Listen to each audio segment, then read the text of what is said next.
nosotros la doctora Marta Espinosa Cantellano, investigadora del Departamento de Infectómica y Patogénesis Molecular del Centro de Investigación y de Estudios Avanzados del Instituto Politécnico Nacional. Doctora Marta, bienvenida, muchas gracias. Javier, qué gusto estar contigo. En verdad es un gusto que estés aquí. Muchas gracias por esta invitación y esta oportunidad para platicar un poco de este tema que me apasiona, que es la ciencia. A ver, te voy a hacer una pregunta personal. Cuando tenías 10 años, ¿sabías que ibas a ser científica? ¿O cuándo supiste que ibas a ser científica? Partiendo de que tienes en tu familia un entorno marcadamente diplomático. Así es.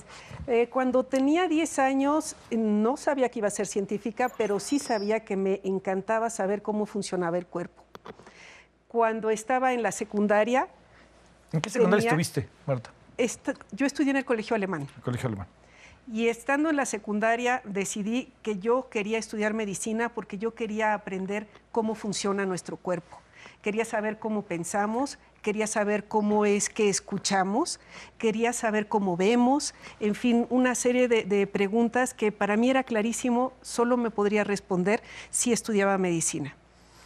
Decidí ser científica después, cuando estaba estudiando medicina, y me di cuenta que la parte del dolor humano era muy complicado para mí llevarlo, y que tratar a los pacientes me encantaba su parte científica. ¿Científica? Pero el hecho de que sufrieran, de que hubiera pérdidas y algo así, era algo difícil de manejar. Oye, a ver, doctora, cuando estás en prepa, ya no tienes duda de que vas a estudiar medicina. Ninguna duda. A ver, ¿dónde estudiaste la medicina?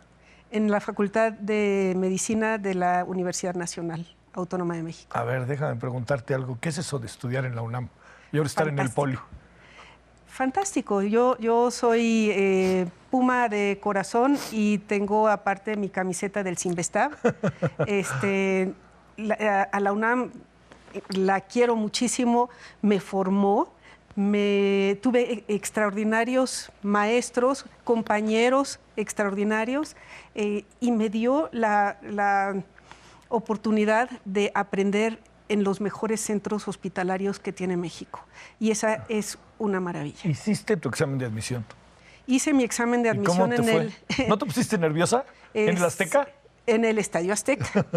Sí, claro que me puse nerviosa, y el primero que no creía que yo iba a pasar era mi papá, y decía, es que, ¿qué tal que no te admiten en la UNAM? Está muy difícil para todos los que vienen de... Es que eso siempre se dice, ¿eh? Así es. Pero yo estaba decidida, y en la primera hice solo un examen, y en ese primer examen pasé con el promedio para entrar a medicina. Oye, ¿y qué dijo tu papá?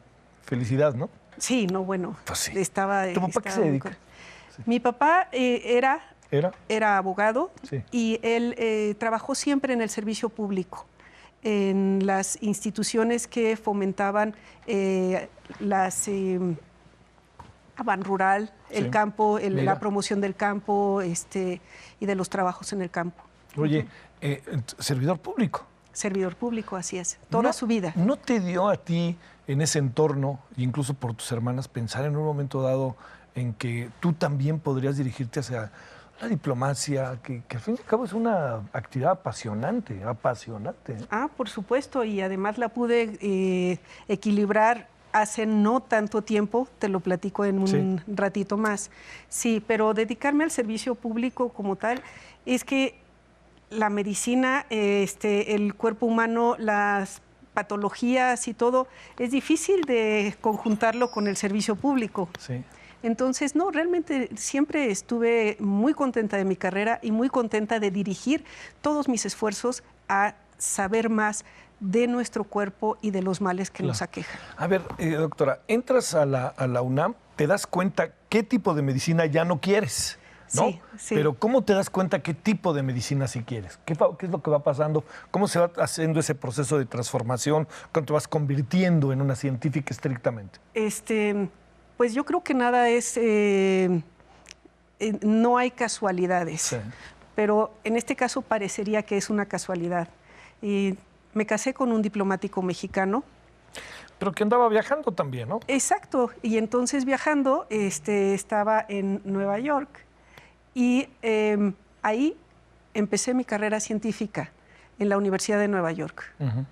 En la Universidad de Nueva York encontré a una fantástica investigadora brasileña que tenía la convicción de que ella quería estudiar solamente enfermedades que fueran importantes en Brasil. Y entonces se dedicaba a estudiar parásitos. Y a mí me pareció fascinante, sí, claro, porque de los parásitos puedes aprender no solamente cómo combatirlos, sino qué estrategias tienen ellos para defenderse de un organismo tan perfecto como el cuerpo humano. Y a partir de eso puedes hacer muchísimas deducciones para otros sistemas, no necesariamente los parasitarios. Oye, ¿son vidas paralelas Brasil y México en ese sentido? Son vidas paralelas, pero siento que Brasil ha dedicado mucho más recursos a la ciencia. Sí. Brasil se ha comprometido mucho más con los científicos en promover su formación, su investigación, y eso pues se nota en los resultados que han tenido, ¿no? A ver, decides dedicarte a la ciencia como tal, más allá de la oportunidad que la coyuntura daba, Nueva York o el lugar que fuera, pero también te empiezas a dar cuenta que no es un área necesariamente que el Estado apoye. Entonces aquí el gran asunto es cómo vas adquiriendo esa conciencia de la relevancia de la ciencia, pero también cómo le haces para que en la práctica esto tenga una especie de compaginamiento. Pues mira, realmente es que no te das cuenta de cómo vas deduciendo las cosas, sino hasta que pasan después. Como te platiqué, yo estudié en el Colegio Alemán, sí, y por supuesto es un país que admiro en muchos de sus aspectos, y uno de ellos es su desarrollo científico. Claro. Un desarrollo científico extraordinario que le ha permitido levantarse en condiciones muy desventajosas, pero le han apostado a la ciencia y ha funcionado. Entonces, no fue que yo me diera cuenta a lo largo, sino un poco a poco, estando en el medio científico, fue entrando ese conocimiento que tuve desde muy pequeña, de admiración por un país que, apostándole a la ciencia, iba a salir adelante. A ver, algo inevitable. ¿México le apuesta a la ciencia, no le apuesta a la ciencia? ¿Ahí qué has pensado en tu actividad para que ya luego nos empiece a contar exactamente cómo estás haciendo lo que haces? México no le apuesta a la ciencia, pero creo que no es tarde para hacerlo. Sí.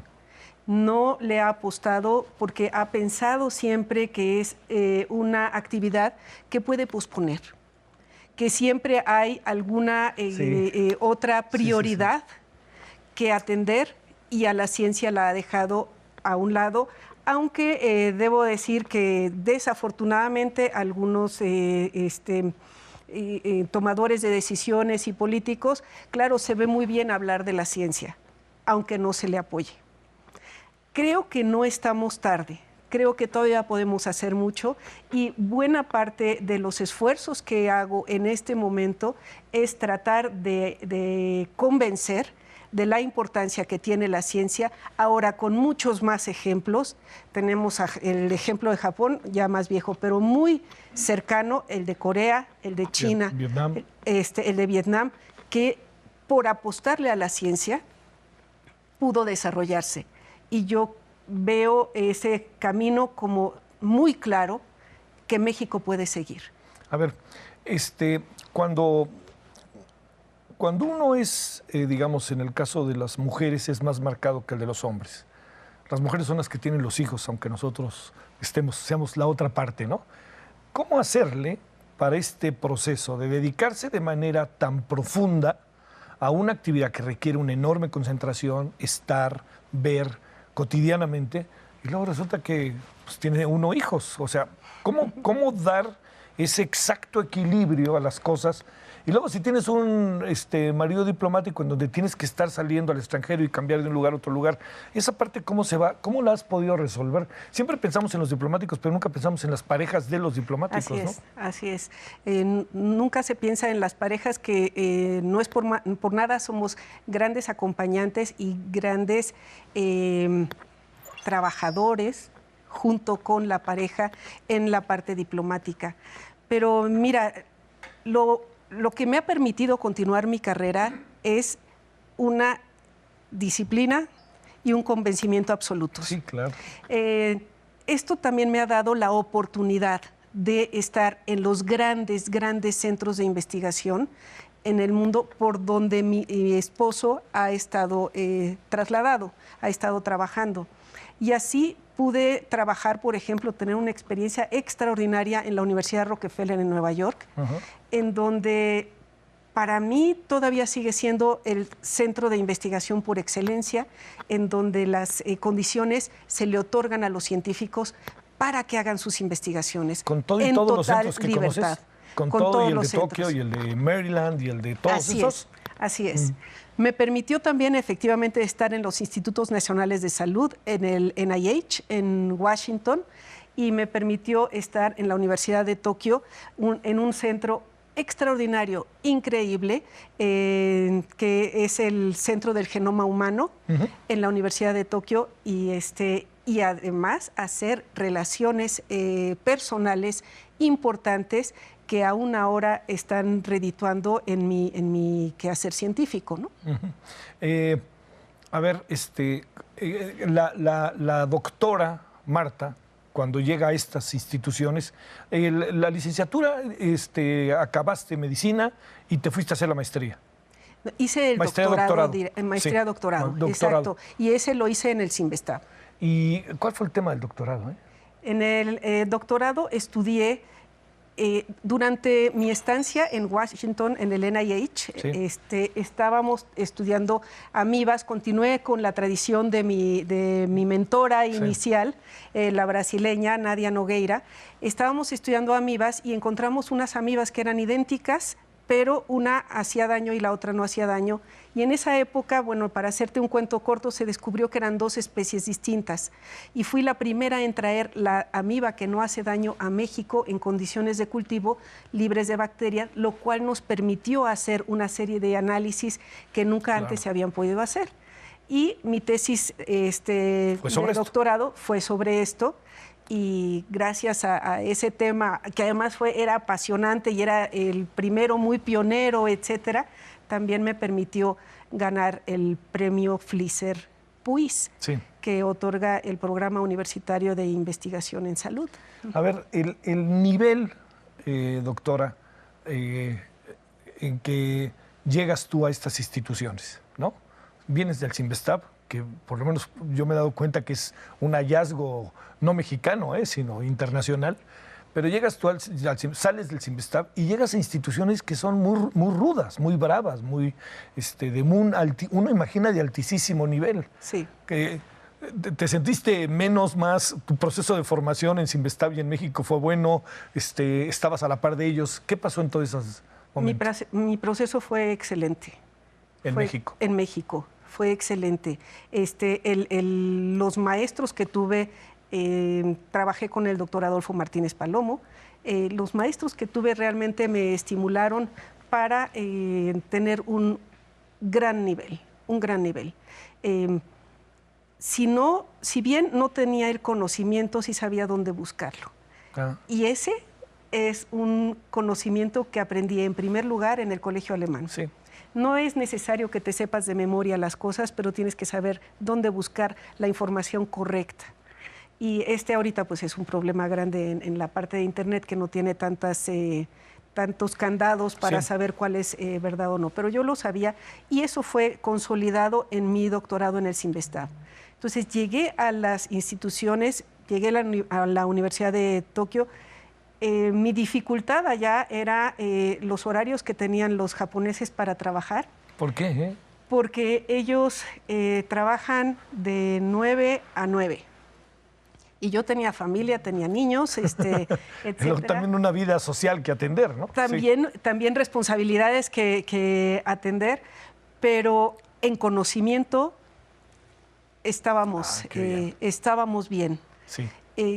Tanto que el trabajo que yo hice durante la estancia en la Universidad de Tokio se publicó en una de las grandes revistas que es Nature Communications.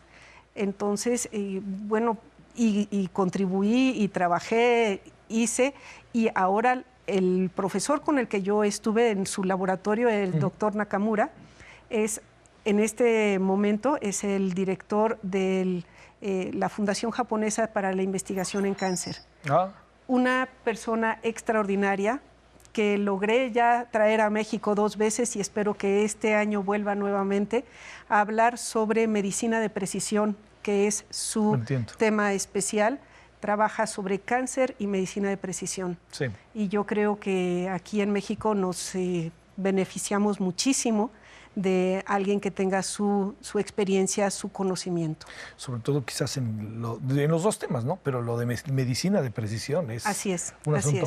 A ver, antes de que nos digas qué es esto de la infectómica, patogénesis molecular, todo eso, déjame hacerte una pregunta que con algunos colegas tuyos de la UNAM, del Politécnico, de universidades de los estados, invariablemente aparece. ¿Qué debe de hacer un científico? A ver, terminan muchos científicos haciendo lo que hacen con su famoso paper. Y vámonos a otra cosa. Ahí acaba la labor del científico. ¿Qué debe de hacer el científico después de terminar su investigación? Empezar ya otra, debe de seguirla, debe de tratar, voy a decir una palabra quizás muy ruda para estas cosas, comercializarla. ¿Qué debe de hacer? Es tema, ¿no? Claro, por supuesto que es tema. Yo creo que, en primer lugar, la pregunta que se hace ahora, especialmente voy a hablar del área biológica, que es en donde yo me desenvuelvo. Las preguntas que nos hacemos son siempre relevantes. No es hacer una investigación por una investigación que no vaya a llevar a algo. Va a llevar a algo. Generalmente en el área biológica va a llevar a una respuesta que va a beneficiar a las personas o a los animales, en el caso, por ejemplo, de la ganadería, etcétera, que tiene también valor económico, ¿no? Entonces, una vez que publicas, tienes que seguir, porque lo que tú publicas va a llevar a las siguientes 10 preguntas. Claro. Y esas van a llevar a las siguientes preguntas, pero siempre tienes una meta final. La meta final, por ejemplo, te puedo platicar rapidísimo lo que estoy haciendo ahora. Sí. Estoy estudiando, una vez regresando de la Universidad de Tokio, decidí cambiar un poco de mi tema normal de los parásitos e incursionar en un problema que en México está en aumento y es la esclerosis múltiple. Sí. Este tema tiene muchas variantes que, por un lado, tiene alguna carga genética, pero no todas las personas que tengan la predisposición genética la van a desarrollar. Pero, por otro lado, hay un factor ambiental que nadie conoce, que es el que desarrolla la enfermedad. Y este factor ambiental lo que hace es estimular un tipo de células muy especiales, inmunológicas, que de repente desencadenan una cascada que se traduce en una lesión de la cubierta de mielina de los nervios. No se sabe el elemento que desencadena esta enfermedad, pero tiene que ver con el sistema inmune y con la genética de las poblaciones. Esto quiere decir, a mí lo que me llamó la atención es, bueno, muy bien, hemos vivido en muchos años, en muchos aspectos, comprando tecnología que se hace en otros lados por la falta de apoyo a la ciencia.